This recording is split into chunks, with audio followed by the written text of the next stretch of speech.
Здравствуйте, меня зовут Замятина Тамара.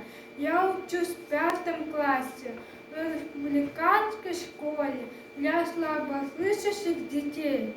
Стихотворение «Берегите маму». Автор Татьяна Варламова. Берегите маму, радуйте, лелейте. Мама самый близкий в мире человек. Вы своим вниманием сердце ей согрейте. Мамочка, ваш главный в жизни оберег. Мама приголубит, мама пожалеет, даже если дома день поворот.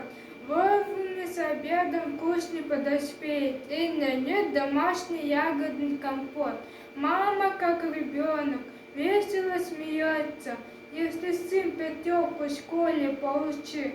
А когда у дочки вдруг слеза прольется, мама беспокойствие, ей свет немой, теплыми словами успокоит душу, и как добрый ангел заслонит от бед, вылечит от жары, согреет стужу, нежно поцелует и помашет вслед. Берегите маму, дай Господь ей силы, вам никто не сможет маму заменить. Мамочка родная, как же ты красива, постарайтесь чаще это говорить. Спасибо за внимание.